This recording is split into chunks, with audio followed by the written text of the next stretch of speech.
All right, kids, real talk for a second. If you're a renter out there, if you're a renter and you have a lease that updates mid-month, like my partner and I do, or a lease that updates mid-month in every year. When we go to re-sign our lease, we have to pay a prorated amount for one part of the month and then a prorated amount for the back part of the month.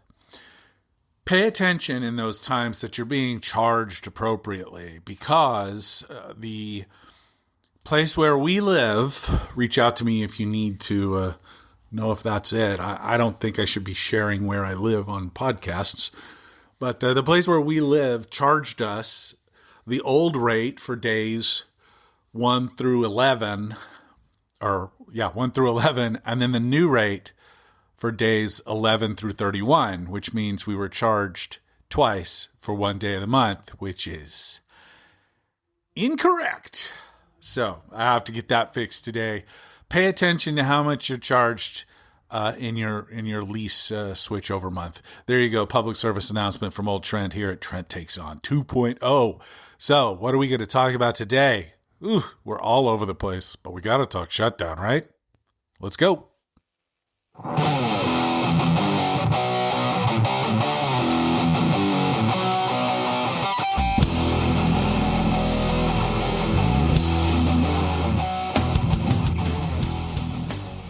This is Trent Takes On 2.0. I'm the Trent from the title of the show, and I want to start out with a shout out.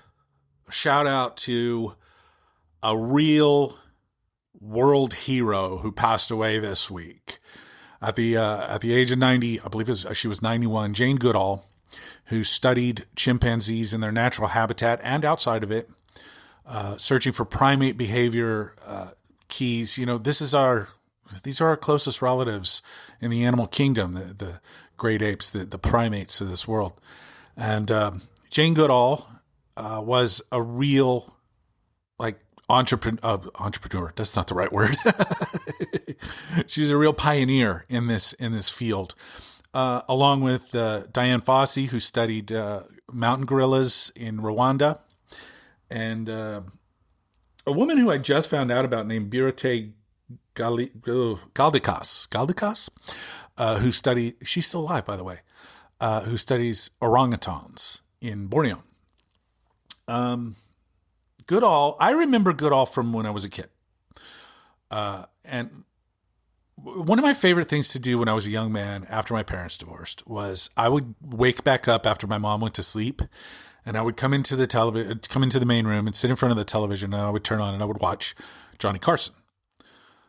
And sometimes David Letterman if I could stay up late enough, but I would watch Johnny Carson, and some of my favorite Johnny Carson moments absolutely were the animal segments. Jane Goodall was a frequent guest on Johnny, and she was always bringing chimpanzees, and they would interact with Johnny, and it was always extremely interesting. It was entertaining, and it was fun, and it was also extremely interesting. I also loved Jack Hanna of the San Diego Zoo. Anyway, the animal bits on Carson were always hilarious because Johnny wanted to interact with these animals regardless of who they were. But that's where I remember Goodall from. I was also, I also got interested. There was like a primate rage in the 80s. Rage. That's probably the wrong word.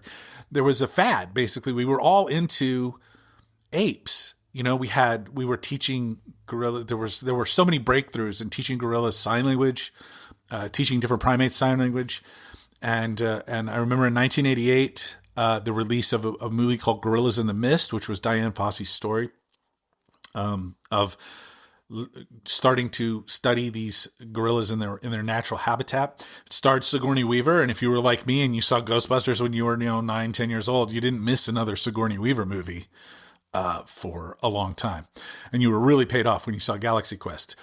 If you know, you know. See, all these wonderful women who study these primates help us understand more about humans. And I push this all the time on this pod. You listen to this pod, Be good humans. It's the least we can do is my catchphrase because that's what I see us as. The difference between humanity and every other animal species on this planet is our ability to communicate at high level thoughts, ideas, emotions, wants, needs. We are able to communicate with each other and we're able to work together from that point moving forward. And our ability to mass communicate is unparalleled in the world as we know it. It's just us, guys. So we do have to take care of each other. And it's the work of people like Goodall and Fossey and Galdikas who help us to understand those things. Jane Goodall was a conservationist of the highest order, constantly stressing how important it was for us to protect these animals and all natural habitats as best we can.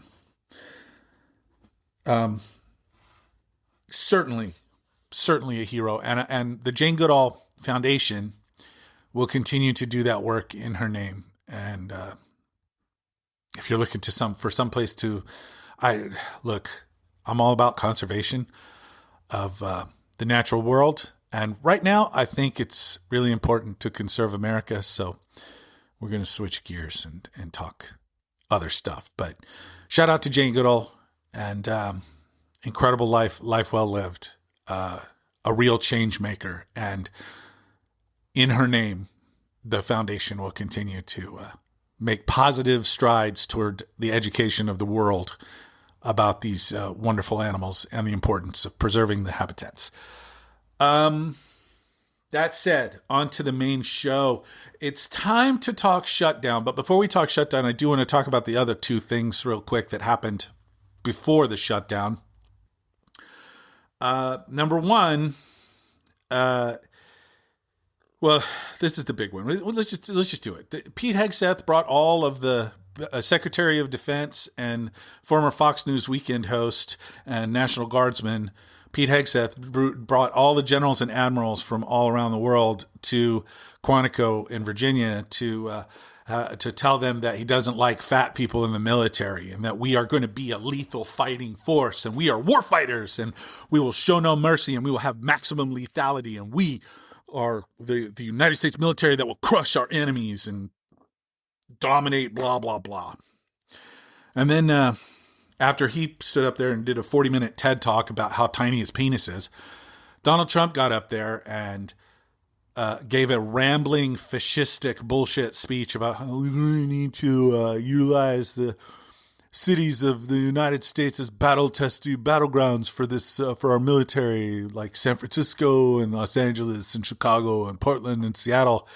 So he just basically stood up there and he told them that they were going to be asked to declare war and fight a war in American cities against American citizens. It was disgusting and vile and gross. And I take comfort in the words of Senator Ruben Gallego of Arizona, who said that Trump is stupid if he thinks that some rah-rah bullshit speech that could have been, Hitler, he didn't say this part, I'm saying this part, that it could have been delivered in the Third Reich, is going to convince these men and women from every walk of life who have committed their entire lives to the United States military to betray their oath to the Constitution and the country and just follow a bunch of illegal orders and turning their weapons on American citizens. It's not going to happen. I happen to think that Ruben Gallego is right. He is also a former, I believe he was a Marine, but he served in, again, I believe it was Afghanistan. He was an active duty military participant. I think Ruben Gallego has it right. I think that Trump is wrong. I think that Hegseth is a fucking moron. And every excerpt I've seen from that speech shows how much of a moron. He screams little weenie energy. And it's everything from his tough guy tattoos to his demanding that everybody be able to do PT. And his demanding that he uses all these abbreviations for everything. And it's just, dude, you're such a poser trying to play with your G.I. Joe toys. These are not G.I. Joe toys. These are men and women from all walks of life who have protected this country for their entire careers, and they will continue to do so regardless of what you say. Irregardless or regardless? Regardless. One or the other. Anyway, that happened on Tuesday morning. It was, what the F? What the F? The other thing that happened, I think I talked about Comey last week. The other thing that I wanted to talk about before we get into the it's part of the shutdown. We'll get into it. We'll just do the shutdown. The United States government ran out of funding on the 30th, September 30th, and on October 1st, there was no deal reached, so the government is in shutdown mode. What does that mean? It means that non-essential services are going to go away. It means that the national parks are going to be closed. It means that the museums are going to be closed. It means that non-essential personnel are going to be furloughed. Means that all of the agencies that collect information like economic data on jobs and inflation are going to be furloughed, and we're not going to get those numbers, which works out for the administration because those numbers have been shit and going in the wrong way. Basically, everyone who's not necessary to the functioning of the American government is going to be laid off for now, furloughed.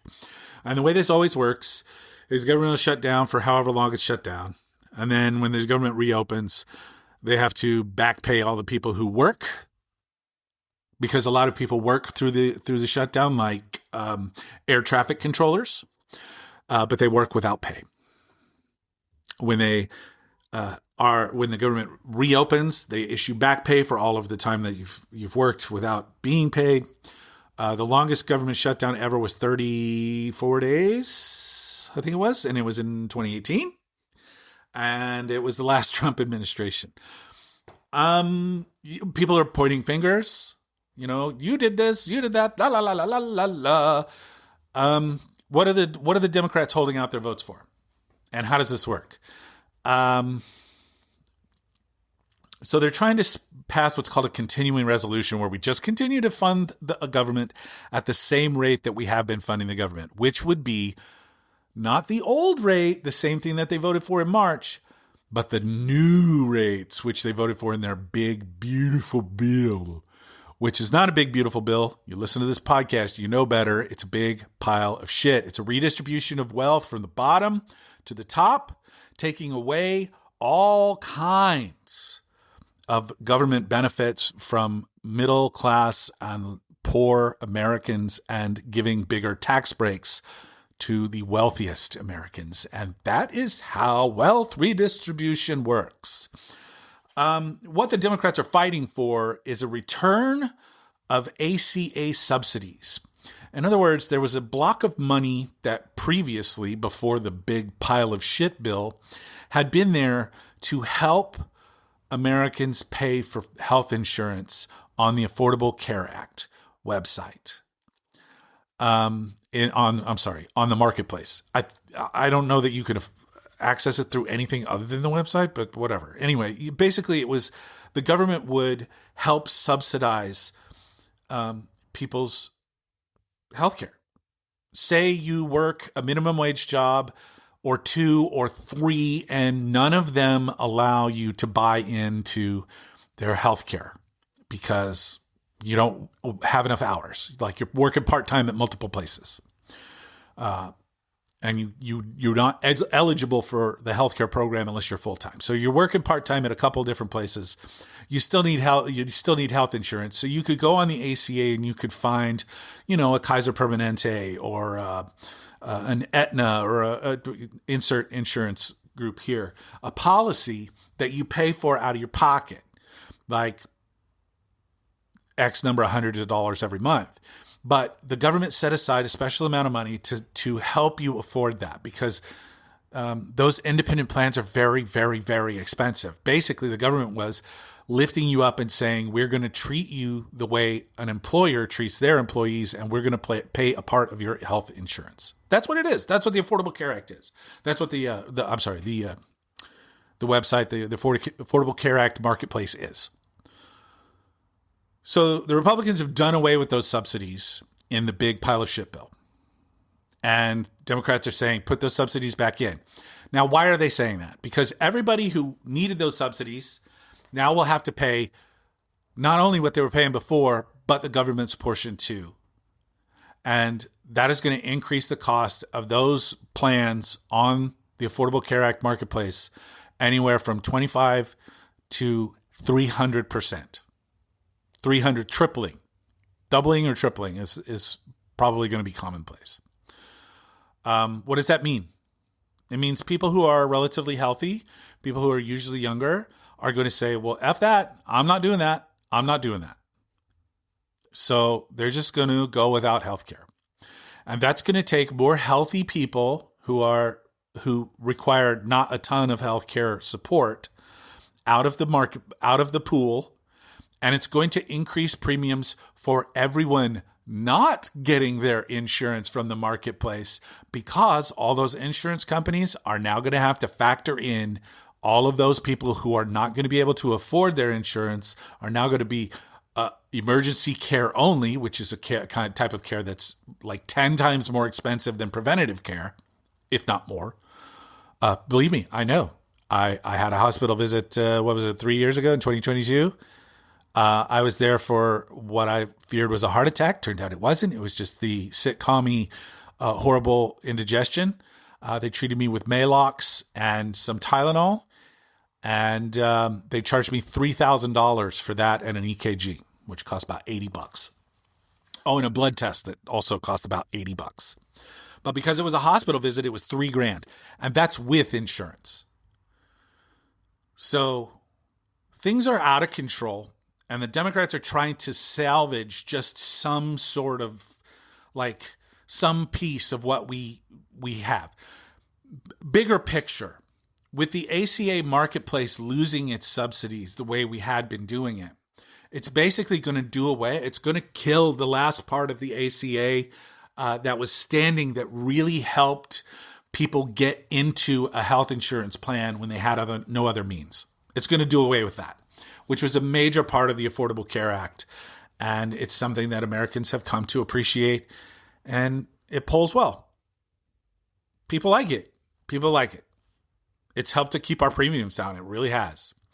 I would also like to point out that because people are going to stop accessing healthcare because they can't afford it anymore, according to the Kaiser Family Foundation's estimates, 51,000 Americans per year will die from the lack, from not seeking healthcare when they need it, because of this lack of subsidies and because of the changes it's going to make to the healthcare system as a whole.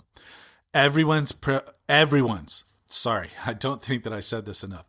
Everyone will see an increase in their premiums, their healthcare premiums, anywhere from 20 to 75%. That's the estimate range.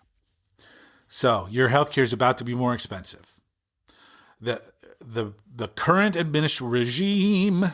regime is doing everything in their power to make it more and more expensive to live in this country. And the Republican Congress is in hook, line, and sinker, and the Supreme Court is in hook, line, and sinker. They're all on board. And when I say Supreme Court, I don't mean the three liberal justices who continue to be the three in a 6-3 majority situation for conservatives. These are dark times and very painful.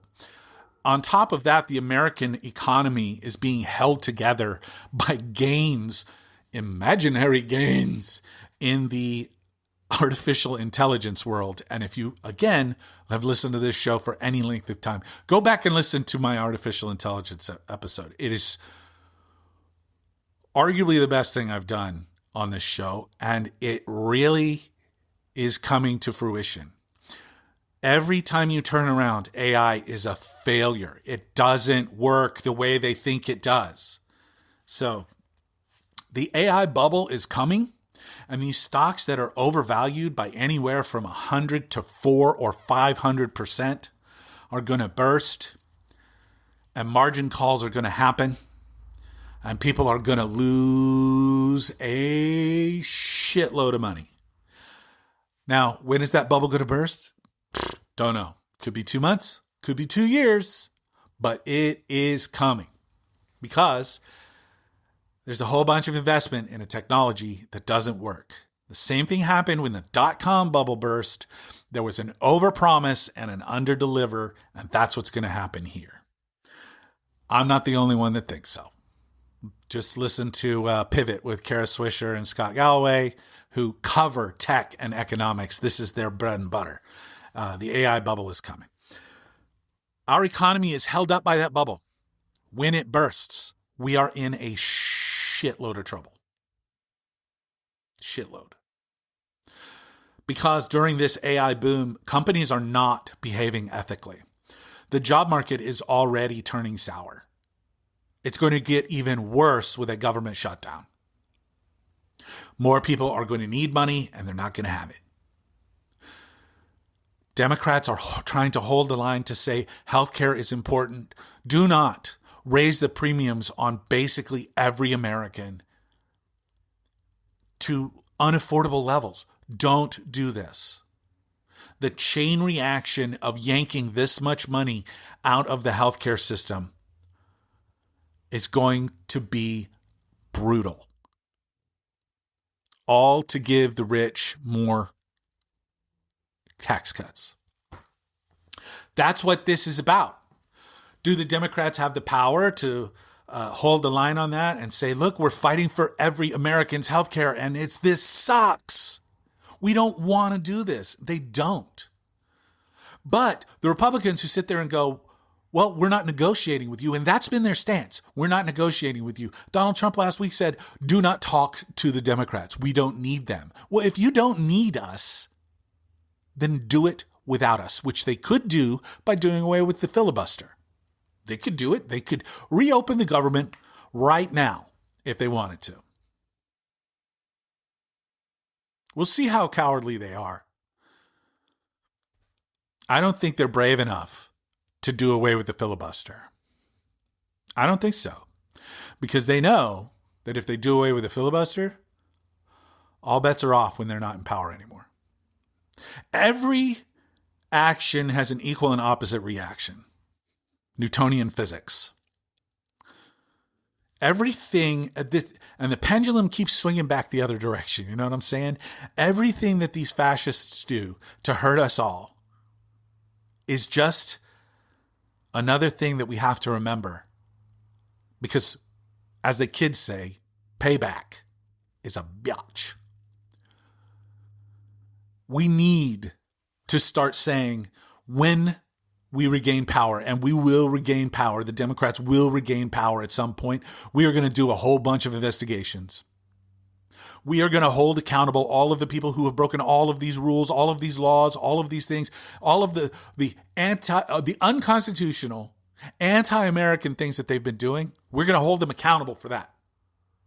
Russ Vought, who runs the Office of Management and Budget, has had wet dreams his entire life about dismantling the United States government from within. And now that he's the head of the OMB, he's doing it. They are taking funding away from projects that were greenlit and signed into law under the previous president. And they are just withholding that money. It's a process called impoundment. It is illegal. It has always been illegal. It is unconstitutional. The president does not have the ability to override government spending. If the Congress says we are spending this on this and this on this and this on this, then it's the president's job to sign those fucking checks and send that money to those places. And what they're doing is saying Congress doesn't have any role to play anymore. We get to do whatever we want. And Russ Vought is claiming that they want to review for DEI all of these projects. Well, all of the people who do the review for DEI are now furloughed because of a shutdown. And his claim is unconstitutional DEI practices. I don't know about you guys.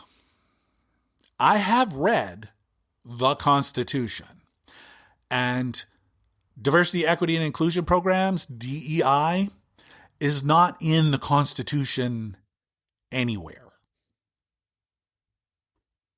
Anywhere. I joke a lot about there's an easier way to say anti-fascist. Donald Trump has signed an executive order claiming anybody who says anything anti-American or anti-capitalist or anti-Christian is a domestic terrorist. That's the new thing. Basically, anyone who doesn't agree with me is a domestic terrorist, and now I can put you in jail for that, which is not how the law works at all.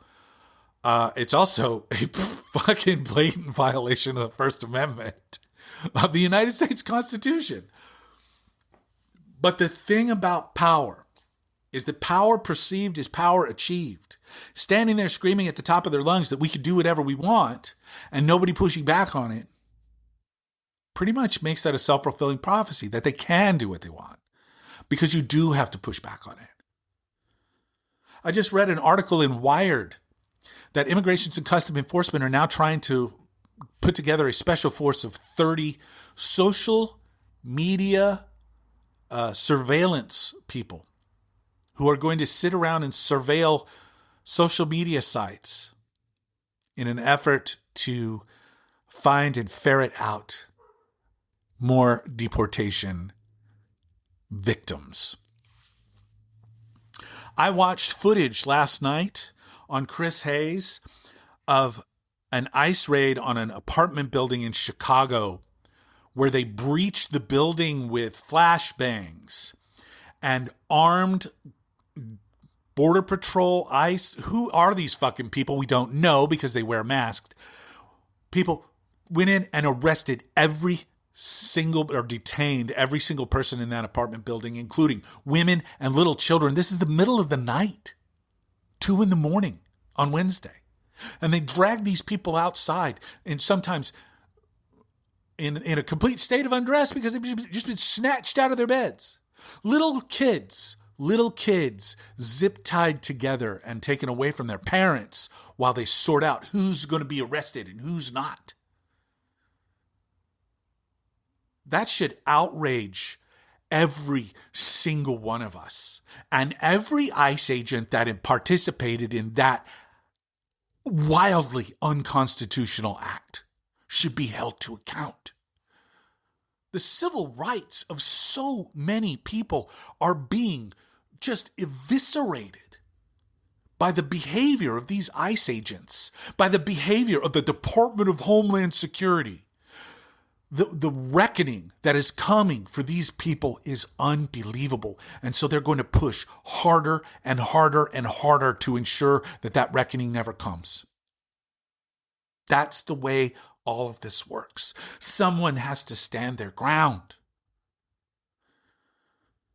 So when you think about the Democrats and what they're trying to do, when you think about the Democrats and them standing their ground over healthcare, do I think that's the right decision? That it's over healthcare? Not really. I would have stood my ground over the tariffs and oversight of ICE. Those would have been my 2 demands. And the release of the Epstein files. I would have thrown that in there just for shits and giggles. Was healthcare the right choice? Doesn't matter. The choice has been made. And for the record, I back them as long as they stick to their guns. And it's going to cause pain and it's going to be freakouts. But the worm is turning. The worm is turning.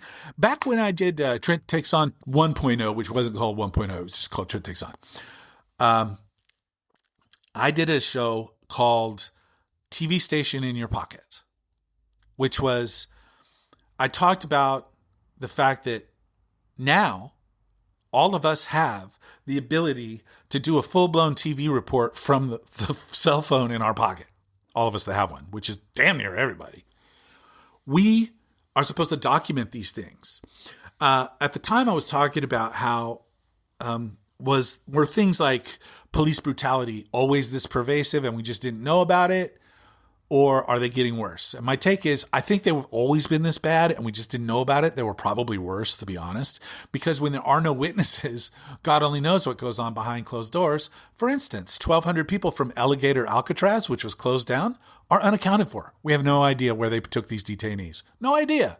And ICE isn't even bothering to keep records on most of this shit. So it's up to us as citizens to do our part to at least document and share with the world the horribly brutal overreach of Immigration and Customs Enforcement. And for my money, just go ahead and recycle it. It's time to abolish ICE. Without oversight, these people are out of fucking control. And they seem to be getting worse. But every time we see a new video of the atrocities that they commit, from zip tying children's hands together and separating them from their parents, having no idea who those kids are, whether or not they're American citizens. You are detaining people illegally. Full fucking stop, and you know it. I digress. Every time we see one of these videos, every time a new one comes out, more and more people see them and are turned off by them. Now, there is a portion of our population who's, how do I phrase this without sounding horribly crass, who get off to these videos and they think it's the greatest thing ever. Yeah, there are people like that in this country, and there are way too many of them. Because I want you to think about this for a second. One of the things that I try to do with Trent Takes On is to hand you ammunition, new ways to approach real world discussions with people about these things. One of the things that I've decided on is, what do you get out of it? Which is good. It's good. What are you getting out of this? What are you getting out of this program? But how about this one? When you think about the cruelty and the way that they're treating people, does that make you proud? Does that make you happy? And if it does, what does it say about you? We're supposed to be kind. We're supposed to be understanding. And one of the weirdest things is this, the Christian right is just like all on board with this stuff. And I feel like we've been handed, well, hold on. I don't want to say it that way. The hypocrisy is stunning. And there's this dude, I believe he's a state assemblyman or a state senator in Texas. His name's James Talrico. And he has announced he's running for U.S. Senate to replace John Cornyn, who's one of the worst senators in the world, barely eclipsed by his state senator mate, Ted Cruz. Rafael Cruz. Talarico is not just a politician, he's also a seminarian. He's a devout Christian who said something that caught me and made me go, that's right, I remember that. He talks about a specific passage in the book of Matthew, chapter 25. In the book of Matthew, Jesus talks about we're going to separate the people who do the good works versus the people who do the bad works. And the people who do the good works will inherit this kingdom. And the people who do the bad works will not. We'll just put it that way. It's actually a little more graphic. And then he listed, and then it's listed in these verses, how he will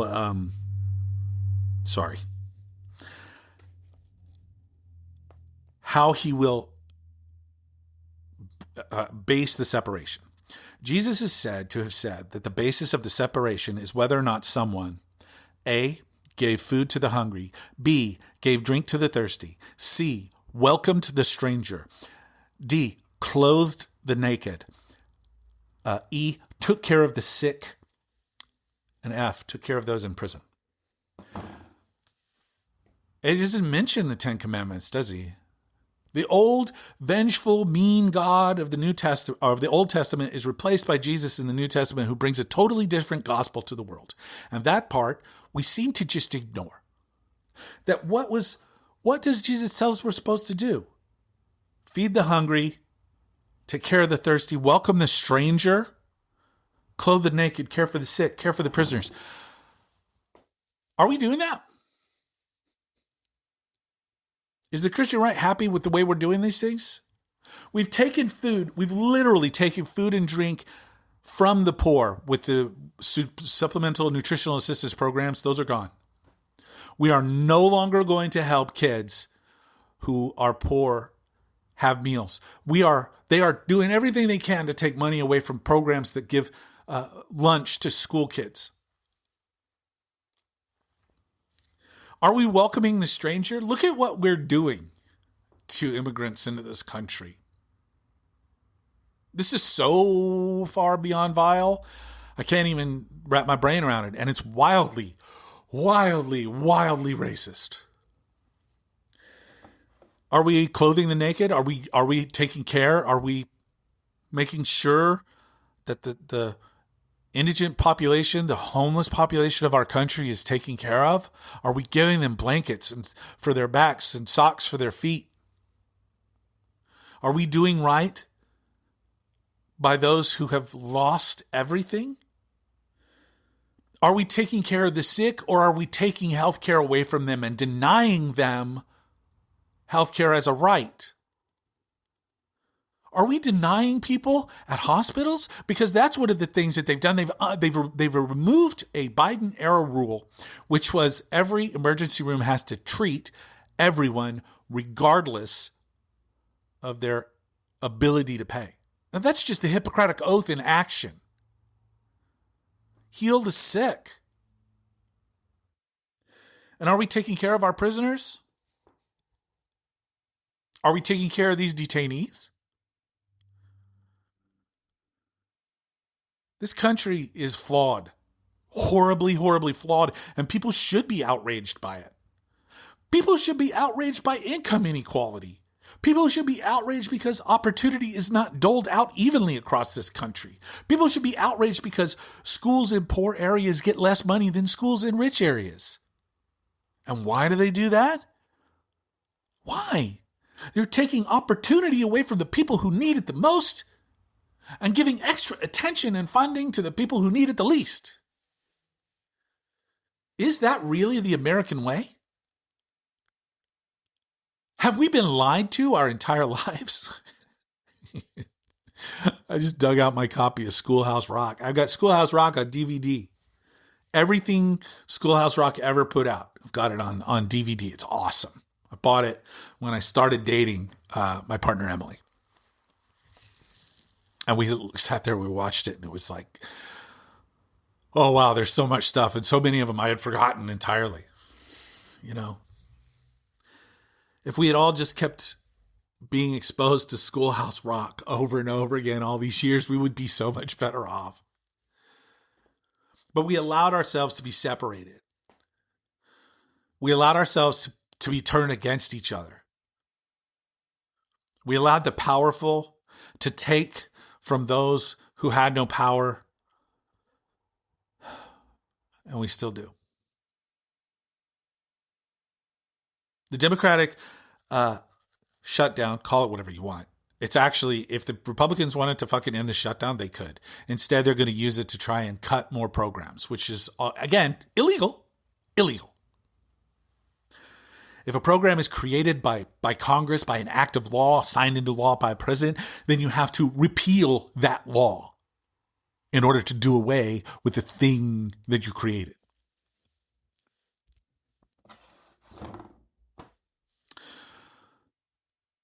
So I started out talking about how I got hosed on my rent. Then I talked about Jane Goodall and the importance of nature conservation, which this regime could not care less about. They don't give a flying fuck about nature or the future or clean air and water. Not one, not even a little sniglet. Uh, that was a that was an old HBO had a show that I used to watch when I was young. God, I can't remember what it was now. It starred Rich Hall. Not necessarily the news. Anyway, there was a made-up word. This is all very painful, isn't it? I want so desperately to do more. That's the thing, isn't it? The stress on my body is unreal. Like my gut is turning over every day. My GI problems will not go away. I'm stressed out of my mind. My sleep is affected. My mood is affected. But I can't turn away because I can't let go. This is my country. I was born here. This isn't what I was taught. This isn't what was supposed to be handed to me. This isn't what I'm supposed to leave for my kids. So I can't look away. I also can't expose my kids or my partner to too much of it because it really gets them down too. So I got to kind of like weigh how much I allow them to be outraged.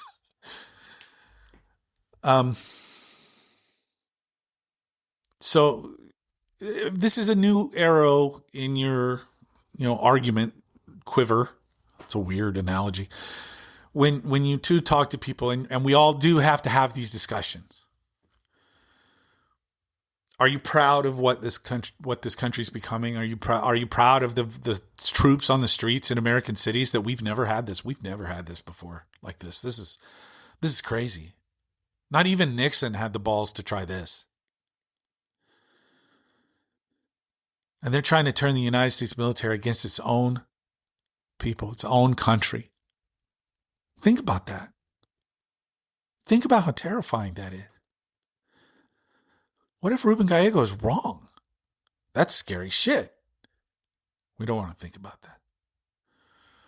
Every day they become less and less popular. Every day we get closer and closer to the next election. And every election we can roll out there and show them in no uncertain terms that what is happening is unacceptable and we demand change. And not just change back to the way things were, change to a better version of that. Change where the power is spread between the three branches of government and that power is respected. That power is treated with the reverence that it deserves. The president is far, far, far, far, far too powerful right now. And a Congress that is supine will never stand up to it. And as for the Supreme Court, if we don't expand it, nothing else will matter. Because the determination has been made by this Supreme Court that the Constitution is more of a suggestion than a set of rules that we're supposed to live by. That the government is supposed to be controlled by. Then why do we take our oaths of office if it doesn't matter? If you're here in California with me, we have a prop coming up, Prop 50. It is about temporarily redistricting in response to the redistricting that's happening in Republican states across the board. They are doing it in all of these Republican states without handing it to the voters to approve. They're just doing it on their own. Here in California, we're proposing it to the voters. So you can either choose to fight back against the illegal power grab of states like Texas, Indiana, Ohio, North Carolina, etc., etc., etc. Missouri just added themselves to the in Florida. You can either fight back here in California. I thought they should have gone for all the seats, and instead of just 5 more, I thought they should have gone for every one that they could get. Because Republicans are breaking the rules to try to win. They're trying to rig an election, midterm elections in 2026. Hopefully, Mark Elias can cut some of these off at the at the pass, hopefully there is a realization that all of these are wildly unconstitutional and against the Equal Rights Amendment. Or not Equal Rights Amendment. Blah, blah, blah. The Civil Rights Amendment. These gerrymandering attempts are diluting the power of people of color and their ability to elect their preferred representatives. So, all that said, I think we're done for the day. I have another podcast I'm going to be cutting in about 30 minutes. So I've got about 30 minutes to get this one buttoned up and out the door. I appreciate every single one of you so very much for listening to Trent Takes On 2.0. Please share this with a friend. That's how we really get ahead and keep the conversation going. Don't be afraid to talk about difficult things because you can't be. It's now or never. Thank you for being a part of this journey with me. Please check out my other podcast, No Plan, No Problem, which is we're going to be releasing another episode of that today. Hopefully I have got this technical issue ironed out. I recorded on the microphone that we are having issues with this episode right here. So if this doesn't work going forward, or I lost this episode, which would be heartbreaking because I thought it was a good one. I will be back with you next week. Until that time, please be good humans. It's the least we can do. Love one another. Little kindnesses. Goodbye. Love you.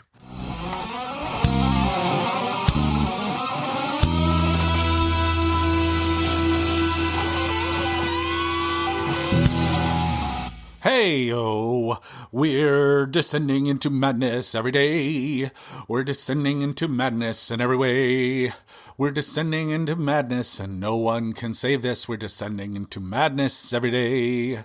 Did this microphone clip or trip or cackle at any point? I don't think so. All right. Thank you for this mic test. Carry on.